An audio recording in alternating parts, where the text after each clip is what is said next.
Ito naman, si Amy Marcos naman ang hero ng mga DDS. Ngayon ho, ito si Manang Kapag nag-asawa natakot kayo, INC, kayo ang nag-umpisa nito, sabi ni Robicina de la Cruz. Sabi ni Pilipinas, Bangon TV, yes, we love. Oh, you, Sir Mark, salamat po, and other PBBM supporter. Sabi ni Blue Pirate, isiniwalat ni Amy, pwede na siyang ipatumba ni Sara para ang sisi kay PBBM. Tanda, pwede. Ako, naniniwala ako dyan, Blue Pirate, no? Maaari may pagkakataon, no? Sabi ni David Hermes, oh, ang expensive ng apelyido nito. Amy, wala kasi wala kasing bembang. Oh, pakinggan na ho natin si Manang Amy.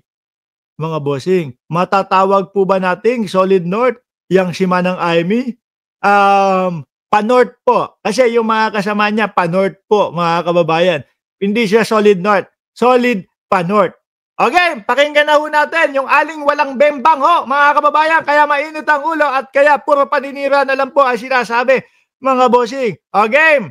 Pero although ho, mga kababayan, nakakasawa ito. Pero, yung pag-debunk nito, ang easy money ho, mga kababayan. Parang sarap.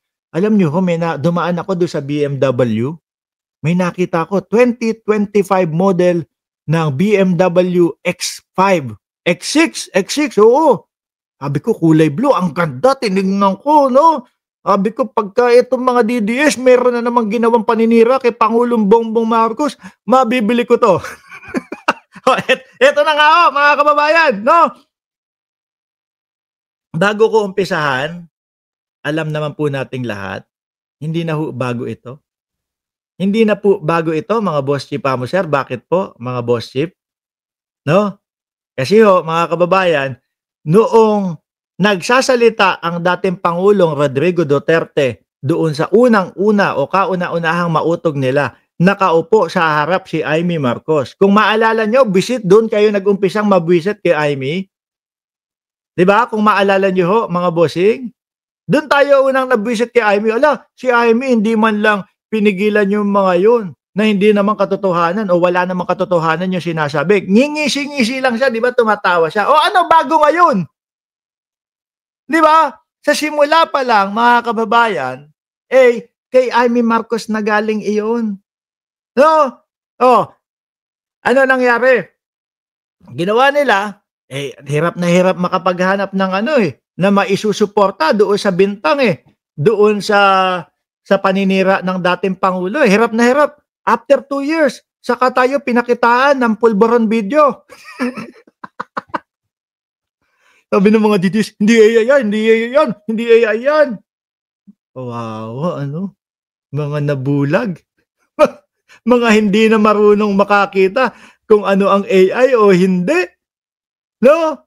Mga kababayan, sabi ni MacSafe, mas bangag ka pa, Amy, sa itsura mo ngayon. Game na, play na ho natin, mga kababayan. Uulitin po ni Amy Marcos, mga boss si Pamo, sir, no? Yung issue nila, 2025. Bakit ho? Ulit na naman. Hindi nga umubra yung kesaldi ko. Pero mapakitaan ba naman tayo ng maleta ni Saldico na pagkadami-dami ng maleta tapos pinagtawanan nyo lang mga sumusuporta kay Pangulong Bongbong Marcos, mga government supporter, pinagtawanan nyo lang, yung mga DDS pa naman, sobra ang kanilang, sabi sa inyo, seryosong-seryoso sila No, napakaseryoso nila, tapos kayo, pinagtawanan nyo lang. Tapos ito, ginawa lang pambili ng BMW ni Mark Ramos. Kayo kasi ngayon, back to ano tayo dahil papasok na po ang 2026, balik tayo doon sa unang issue nila kay Pangulong Bongbong Marcos. Banat! Kinumbinsi ko ba si Bongbong? Kinumbinsi ko ba si Bongbong? Naku, yung mga INC, ano kaya pakiramdam nila dito? Ano po? Ano ang pakiramdam ng INC? Kumbaga, ikaw na miyembro. A-attend ako doon sa rally. Okay? Eh, baka magkagulo doon, anak, rally yun. Hindi po. Kapayapaan po yun, no? Para maging mapayapa, para po maging ano, para maging, kumbaga, maayos ang ating bansa. Ganun po yun. Accountability doon sa mga corrupt. Yun pala, makakarinig ka ng recycle issue. Maririnig mo yung dati nilang issue kay dating Pangulong Duterte na ano, eto na naman po, pulburon video na naman po. Ano ang pakiramdam? Yung iba nag-uwian? Ayoko, hindi ko alam. Ano? Pero gusto kong malaman yung pakiramdam ng mga INC na ang dadatnan nila doon doon sa kung ano mang sinasabi nilang accountability o kung ano mang sinasabi nilang transparency, samantala po kasi ito, transparency po mga bossing, ayan po, inilalatag na ng gobyerno ni Pangulong Bongbong Marcos. 'Di ba? Pa-shoutout Mark Ramos, walang kwenta. Oh, Pedro Guache, shoutout sa iyo, walang kwenta. Oh, 'di ba? Oh, tuloy natin si Amy. Manang, banat! Kinumbinsi ko pa si Bongbong. Oh. Pakasalan mo na si Lisa. Oh. Naisip ko noon, kapag nag-asawa siya, malalagay na sa tahimik at magkakaroon ng direksyon. Mga Pilipino, niloko kayo ni Amy, oh. Niloko kayo ni Amy. Bakit? Kung totoo to, ang tagal niya nang alam na gumagamit ang dating Pangulong Duterte. Bakit ikinampanya niya pa? 'Di ba? Bakit ikinampanya niya pa si Pangulong Bongbong Marcos? 'Di ba? Sali-saliwa ho, mga bossing. Kung talagang yan yung nasa saloobin niya, mga kababayan, bakit niya pa ikakampanya? Naku, mapapahamak ang Pilipinas dito sa kapatid ko. Niloko kayo ni Amy, oh. 'Di ba? O, tuloy. Ang laki ng pagkakamali ko. Mas lumala ang kanyang pagkalulong sa droga. INC sigawan. Saklap, ano? Alas 10:12 ng gabi. Ngayon po, nandiyan na po si Mood Covers, nandiyan si Rosie, si Delia Rosario, si Aichang, nakita ko yata, no? O si Rubicina. Alas 9:12 ng gabi ho, kasalukuyan, ang presidente pa din po ng Pilipinas, mga kababayan, wala pong iba kundi si Pangulong Bongbong Marcos pa din ho, mga bossing. Dapat labasan mo na resibo yan, Manang Amy. 'Di ba? Kasi yung kung ang ilalabas nilang resibo, mga kababayan, yung pa din ho na pulburon video, nako, DDS na lang ho ang naniniwala doon. Sabi ni Sang Kapunta to the Moon, Mark, ngayong palpak ang naging rally nila. Tsak, magtatakasan na ang mga madedemanda na senador at iba pa. Itapos sisingilin si Marco Bulldog na nagbigay ng donasyon sa kanya. Tsak, naku po. Kasi mga kababayan, alam nyo kung ano yung sinasabi ni San Kapunta to the Moon? No?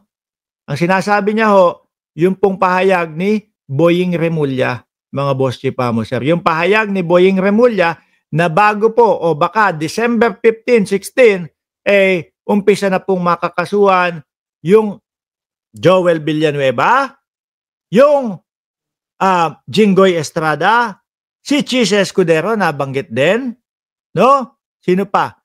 Merong investigasyon kay Mark Villar, may kaso si Chavit Singson,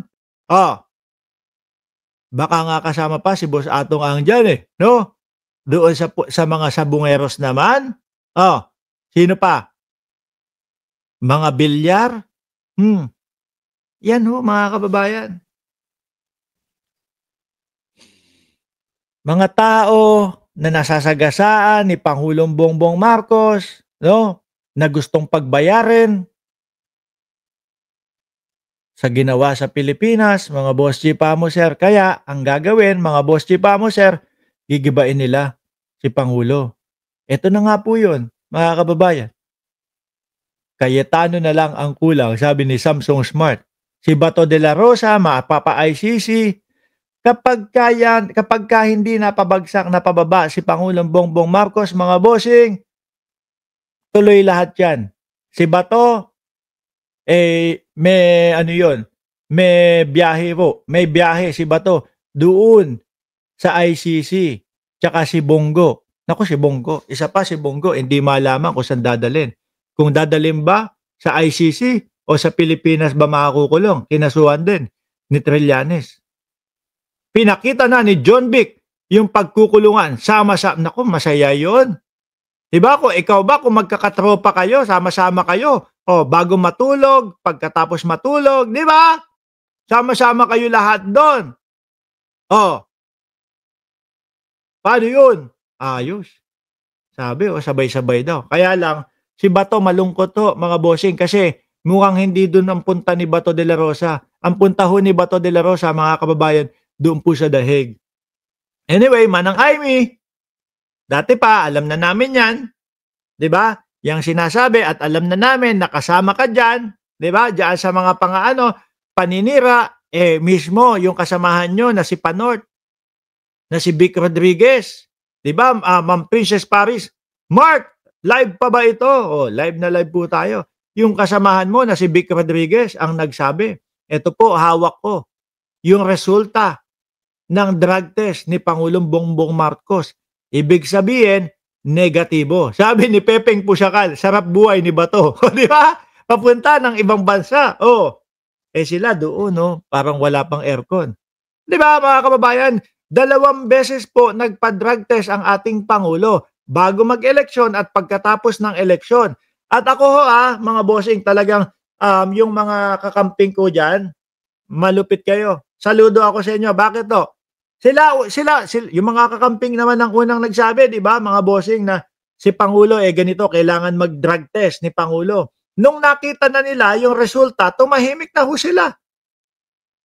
Tumahimik na ho. Nagpa-drug test ang Pangulo bago mag-eleksyon, nagpa-drug test pagkatapos ng eleksyon, no? Ay, isi-share ko nga. Sandali lang. Uy, isi-share ko sa Facebook ko to para magsipasukan yung mga basher. Isi-share ko sa Facebook ko, share ko sa Facebook ko lang, sandali lang. Para magpasukan yung mga basher, para i-bash nila ako. No? Yung mga kakamping, mga kababayan, ilang beses, 2 beses si Pangulo. Okay na sa kanila, narinig na nila yung resulta na wala nga. Di ba? Walang katotohanan. Tapos ito, here political. Mga kababayan, bukas, pagising nyo, naku po, ang sasabihin na po ng mga DDS, bukas, pagkagising po natin lahat, mga bossing, no? Pagkagising natin bukas lahat, tambak na naman po, here pulikil na naman po ang sasabihin ng mga DDS dyan. Back to square one ho sila. Balik po tayo sa umpisa, mga kababayan. Balik ho tayo sa umpisa, mga boss, chief, amo, sir. Ibig sabihin, may 1 buong taon na naman tayo na iikot na paulit-ulit na lang po yung idedebang, paulit-ulit na lang po yung sasagutin natin. No? Instant money na naman. Magagalit na naman sa akin ito. Madami na naman magagalit sa akin ito. Mga kababayan, paano? Si YouTube, ang lakas magbigay ng revenue, ang taas magbigay ng revenue. Mabuti na lang po kayo, kayo kapag nakikita nyo, ang daming nanonood kay Mark Ramos, natutuwa kayo, ano? Pero yung mga kakilala ko, hindi. Di sila natutuwa, mga kababayan. Bakit? Galit po sila.